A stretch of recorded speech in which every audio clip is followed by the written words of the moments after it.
Isang briefing naman ang isinagawa sa Tacloban City kanina sa pangunguna ni DILG Secretary Mar Rojas.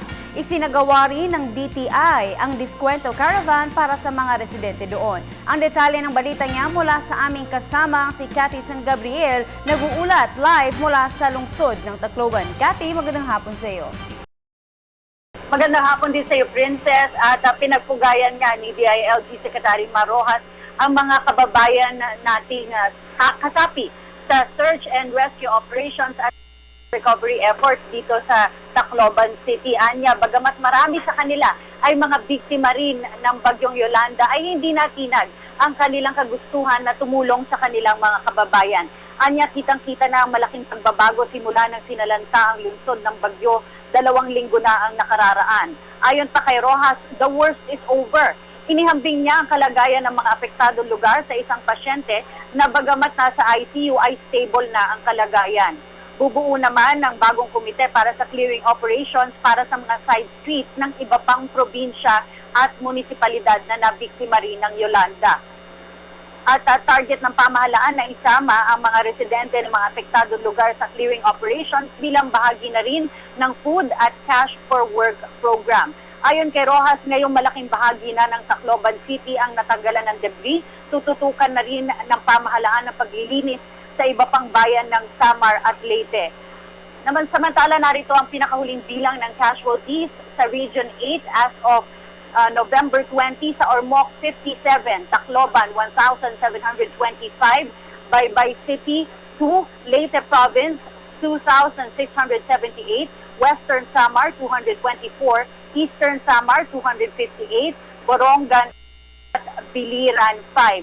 At umaabot na sa 5 bilyong piso ang tinatayang halaga ng casualties o damage to agriculture at infrastructure dito sa Region 8. At gaya nga ng nasabi mo kanina, Princess, ay nagdaos ng isang diskwento caravan dito sa Tacloban City ang Department of Trade and Industry kung saan makakabili ang ating mga kababayan ng mga pangunahing bilihin sa mas murang halaga. Kaya panoorin po natin ito.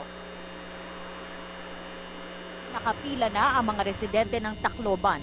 Sa pagkakataong ito, hindi relief goods kundi ang diskwento caravan ng DTI ang kanilang pinilahan. Si Romel, alas 5 ng madaling araw gumising para makapila.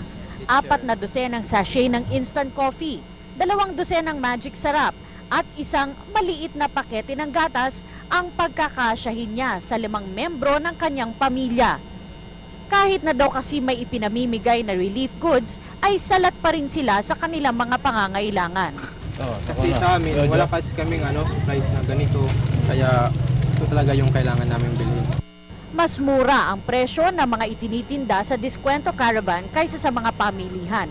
Halos 10-20% ang ibinibigay na diskwento. Because I'll try to talk with the big suppliers of construction materials if they can set up temporary stores here.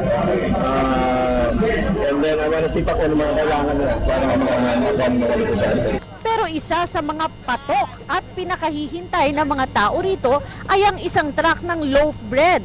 Matapos daw kasi ang 2 linggo ng pagkain ng mga relief goods na delata, na-miss nila ang pagkain ng tinapay sa umaga. Magto 2 weeks nang walang tinapay yung Tacloban. Tapos medyo nakakaumay na rin po yung yung sardinas araw-araw. Tsaka noodles. Gatas, sabong panlaba, tinapay, mga simpleng bagay kung maituturing. Pero para sa mga tulad nilang survivor ng bagyong halos walang itinira sa mga ari-ari ang idinaanan, mga simpleng bagay lang ay makapagpapangiti na sa kanila. Para sa Telebisyon ng Bayan, Cathy San Gabriel, Tacloban City.